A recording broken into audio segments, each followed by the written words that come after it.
दोस्तों, इंडिया ने economic progress तो बहुत किया है, लेकिन यहाँ इनकम डिस्पैरिटी यानी कि आमदनी में बहुत ज्यादा अंतर है। यह डिवाइड ग्रोथ और सोसाइटल वेलबींग दोनों के लिए रुकावट है। यह एक कॉम्प्लेक्स इश्यू है जिसके बहुत बड़े कॉन्सिक्वेंसेस हैं। इक्विटेबल एंड सस्टेनेबल डेवलपमेंट के लिए इस डिस्पैरिटी को एड्रेस करना बहुत जरूरी है। भारतीय जनसंख्या का एक बड़ा हिस्सा लो इनकम से जूझ रहा है। इस कारण उनकी बेसिक नेसेसिटीज तक पहुंच सीमित हो जाती है। साथ ही इकोनॉमी में पूरी तरह से पार्टिसिपेट कर पाने में भी उन्हें परेशानी होती है। यह ऐसे इंडिया के इनकम प्रॉब्लम में कंट्रीब्यूट करने वाले की फैक्टर्स को एक्सप्लोर करेगा। हम अनएम्प्लॉयमेंट, स्टैग्नेंट वेजेस और रीजनल डिस्पैरिटीज जैसे इश्यूज को एग्जामिन करेंगे। साथ ही हम एजुकेशन और स्किल्स गैप के रोल को भी इन्वेस्टिगेट करेंगे। इफेक्टिव सॉल्यूशंस तैयार करने के लिए इन फैक्टर्स को समझना बहुत जरूरी है। दूसरे देशों की सक्सेसफुल स्ट्रेटजीज को एनालाइज करके हम वैल्यूएबल लेसन सीख सकते हैं। यह ऐसे प्रैक्टिकल सॉल्यूशंस प्रोवाइड करेगा। इनमें शामिल है एजुकेशन और स्किल्स ट्रेनिंग में इन्वेस्ट करना, फेयर कंपटीशन को प्रमोट करना और सोशल एंटरप्रेन्योरशिप को बढ़ावा देना। कलेक्टिव एफर्ट से इंडिया इनकम गैप को ब्रिज कर सकता है और इंक्लूसिव ग्रोथ अचीव कर सकता है। इंडिया एक बढ़ते अनएम्प्लॉयमेंट क्राइसिस का सामना कर रहा है। यह इनकम डिस्पैरिटी प्रॉब्लम का एक मेजर कंट्रीब्यूटर है। डिसेंट जॉब अपॉर्चुनिटीज की कमी लोगों को गरीबी में फंसा देती है। यह उन्हें अपने लिविंग स्टैंडर्ड्स को इंप्रूव करने से भी रोकता है। खासतौर पर युवाओं में अनएम्प्लॉयमेंट रेट बहुत ज्यादा है। यह कुछ हद तक स्किल्स मिसमैच की वजह से है। बहुत से ग्रेजुएट्स के पास जॉब मार्केट में जरूरत के स्किल्स नहीं होते हैं। इस मिसमैच के लिए वोकेशनल ट्रेनिंग और स्किल डेवलपमेंट प्रोग्राम्स पर ध्यान देना जरूरी है। इसके अलावा की सेक्टर्स में जॉब क्रिएशन की कमी भी इस समस्या को और बढ़ा देती है। एग्रीकल्चरल सेक्टर, जो जनसंख्या के एक बड़े हिस्से को एम्प्लॉय करता है, चैलेंजेस का सामना कर रहा है। इनमें शामिल हैं लो प्रोडक्टिविटी और क्लाइमेट चेंज का इंपैक्ट। इसके लिए रूरल इकोनॉमी को डाइवर्सिफाई करना और off farm employment opportunities create करना जरूरी है। अनएम्प्लॉयमेंट क्राइसिस को एड्रेस करने के लिए एक मल्टी प्रॉन्ज्ड अप्रोच की जरूरत है। इसमें इन्वेस्टमेंट्स को प्रमोट करना, एंटरप्रेन्योरशिप को बढ़ावा देना और ईज ऑफ डूइंग बिजनेस को इंप्रूव करना शामिल है। ज्यादा और अच्छे जॉब अपॉर्चुनिटीज क्रिएट करके इंडिया अपने नागरिकों को एम्पावर कर सकता है और इनकम इनइक्वालिटी को कम कर सकता है। स्टैग्नेंट वेजेस भी इंडिया के इनकम प्रॉब्लम का एक और बड़ा कारण है। एक तरफ जहां कॉस्ट ऑफ लिविंग बढ़ती ही जा रही है, वहीं दूसरी तरफ बहुत से लोगों की वेजेस उस हिसाब से नहीं बढ़ी हैं। इनकम ग्रोथ में यह अंतर रिच और पुअर के बीच के गैप को और बढ़ा देता है। स्टैग्नेंट वेजेस का एक कारण वर्कर्स के पास बार्गेनिंग पावर की कमी होना है। यह खास तौर पर इनफॉर्मल सेक्टर में देखने को मिलता है, जो वर्कफोर्स के एक बड़े हिस्से को एम्प्लॉय करता है। लेबर राइट्स को मजबूत करना और कलेक्टिव बार्गेनिंग को प्रमोट करना वेजेस और वर्किंग कंडीशंस को इंप्रूव करने में मदद कर सकता है। इसके अलावा ऑटोमेशन और टेक्नोलॉजिकल एडवांसमेंट्स का बढ़ना जॉब मार्केट को बदल रहा है।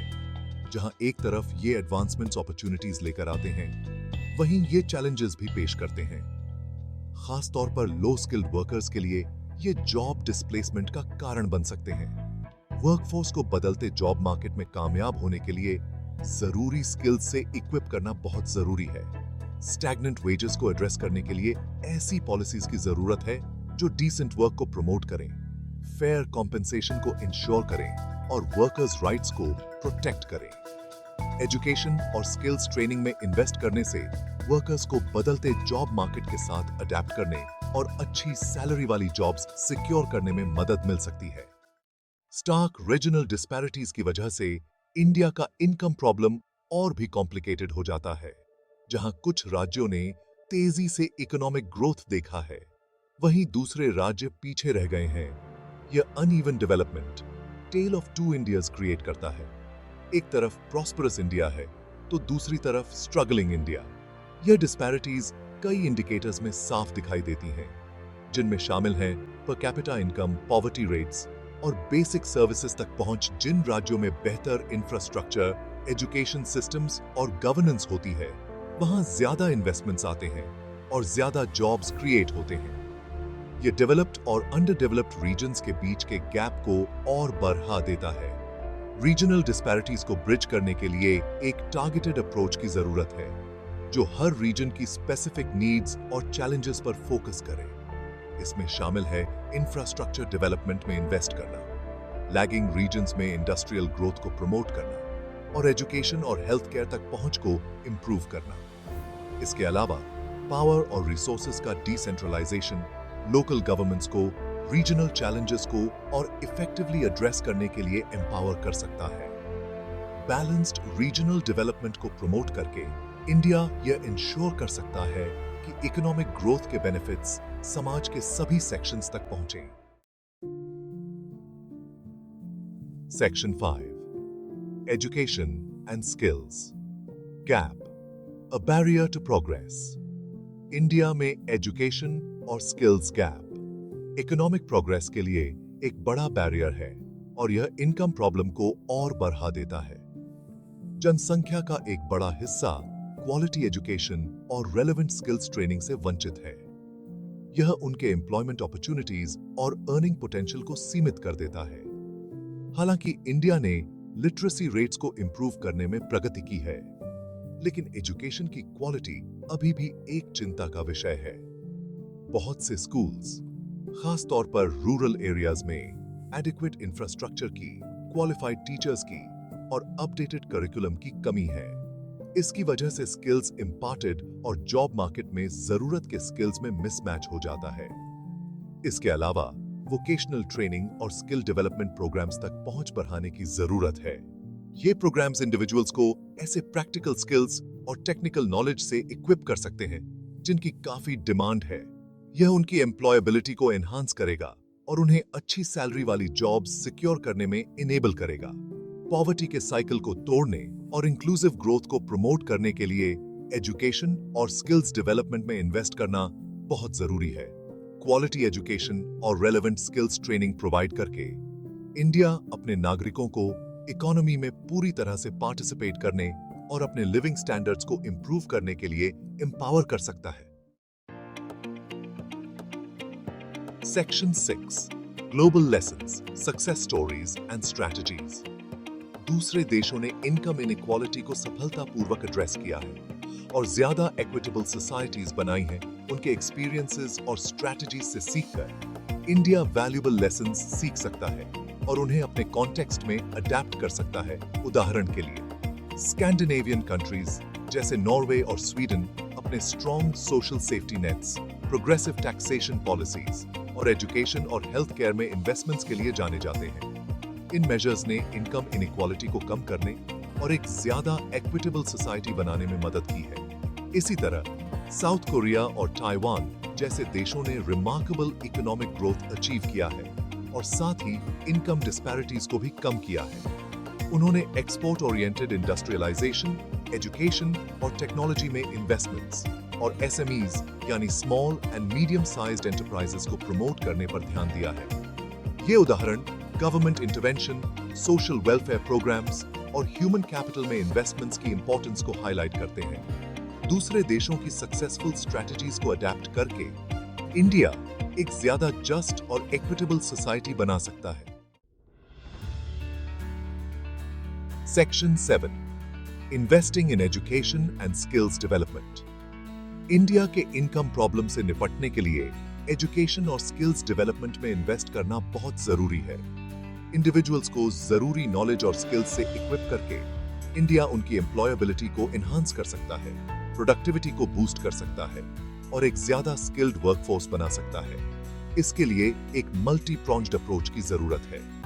फर्स्टली, सभी लेवल्स पर एजुकेशन की क्वालिटी को इंप्रूव करना बहुत जरूरी है। इसमें शामिल है टीचर ट्रेनिंग को एनहांस करना, इंडस्ट्री की जरूरतों के हिसाब से करिकुलम को अपडेट करना और स्कूल्स को, खास तौर पर रूरल एरियाज में एडिक्वेट इंफ्रास्ट्रक्चर और रिसोर्सेज प्रोवाइड करना। सेकेंडली, वोकेशनल ट्रेनिंग और स्किल डेवलपमेंट प्रोग्राम्स तक पहुंच को बढ़ाना बहुत जरूरी है। ये प्रोग्राम्स जॉब मार्केट की जरूरतों के हिसाब से होने चाहिए और इमर्जिंग सेक्टर्स पर फोकस करने चाहिए। ये स्किल्स गैप को ब्रिज करने में मदद करेगा और इंडिविजुअल्स को इन डिमांड जॉब्स के लिए जरूरी ट्रेनिंग प्रोवाइड करेगा। मोरोवर, आज के तेजी से बदलते जॉब मार्केट में लाइफ लॉन्ग लर्निंग अपॉर्चुनिटीज और रीस्किलिंग इनिशिएटिव्स को प्रमोट करना बहुत जरूरी है। यह इंडिविजुअल्स को नई टेक्नोलॉजीज के साथ अडेप्ट करने, नए स्किल्स एक्वायर करने और अपने करियर्स में कंपेटिटिव बने रहने में इनेबल करेगा। ह्यूमन कैपिटल में इन्वेस्ट करके इंडिया अपनी ट्रू पोटेंशियल को अनलॉक कर सकता है और एक ज्यादा प्रॉस्परस और इक्विटेबल सोसाइटी बना सकता है। Section 8, promoting fair competition and entrepreneurship. India के इनकम प्रॉब्लम को एड्रेस करने के लिए फेयर कंपटीशन को प्रमोट करना और ऐसा एनवायरनमेंट बनाना जो एंटरप्रेन्योरशिप के लिए कंड्यूसिव हो, बहुत जरूरी स्टेप्स हैं। बिजनेसेस के लिए लेवल प्लेइंग फील्ड क्रिएट करके और इनोवेशन को इनकरेज करके इंडिया ज्यादा जॉब अपॉर्चुनिटीज क्रिएट कर सकता है, इकोनॉमिक ग्रोथ को बूस्ट कर सकता है और इनकम डिस्पैरिटीज को कम कर सकता है। इसके लिए ऐसी पॉलिसीज इंप्लीमेंट करनी होंगी जो कंपटीशन को प्रमोट करें, मोनोपोलीज को रोकें और ऐसा बिजनेस एनवायरनमेंट इंश्योर करें जो ग्रोथ के लिए कंड्यूसिव हो। ब्यूरोक्रेटिक हर्डल्स को कम करना, रेगुलेशंस को सिंप्लीफाई करना और ईज ऑफ डूइंग बिजनेस को इंप्रूव करना, इस दिशा में जरूरी स्टेप्स हैं। फर्दरमोर, एंटरप्रेन्योरशिप को बढ़ावा देना खास तौर पर यूथ और वुमेन के बीच उनकी क्रिएटिविटी और इनोवेशन को बाहर ला सकता है। फाइनेंस, मेंटरशिप और इंक्यूबेशन सेंटर्स तक पहुंच प्रोवाइड करना एस्पायरिंग एंटरप्रेन्योर्स को सपोर्ट कर सकता है और उनके आइडियाज को सक्सेसफुल बिजनेसेस में बदलने में उनकी मदद कर सकता है।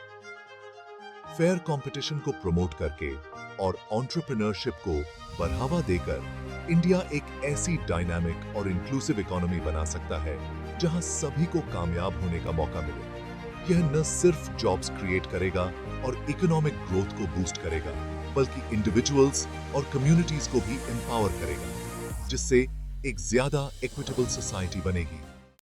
Section 9, social entrepreneurship empowering communities. Social entrepreneurship social problems को एड्रेस करने और इंक्लूसिव ग्रोथ को प्रमोट करने में एक महत्वपूर्ण भूमिका निभाता है। बिजनेस प्रिंसिपल्स को एक सोशल मिशन के साथ कंबाइन करके सोशल एंटरप्राइजेस ऐसे सस्टेनेबल सॉल्यूशंस क्रिएट करते हैं जो कम्युनिटीज को बेनिफिट करते हैं और एक ज्यादा इक्विटेबल सोसाइटी में कंट्रीब्यूट करते हैं।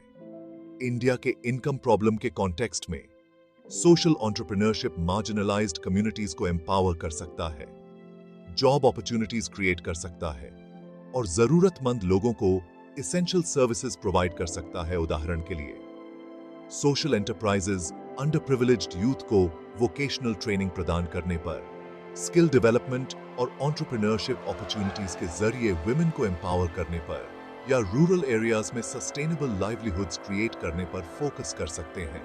सोशल एंटरप्राइजेस को फंडिंग, मेंटरशिप और फेवरेबल पॉलिसीज के जरिए सपोर्ट करने से उनका इम्पैक्ट और बेरह सकता है और यह एक ज्यादा इंक्लूसिव इकोनॉमी में कंट्रीब्यूट कर सकता है। ऐसे इकोसिस्टम को बढ़ावा देकर जो सोशल एंटरप्रेन्योरशिप को नर्चर करता है, इंडिया इनकम इनइक्वालिटी को एड्रेस करने और एक ज्यादा जस्ट और इक्विटेबल सोसाइटी बनाने के लिए इनोवेशन और कंपैशन की पावर को लेवरेज कर सकता है।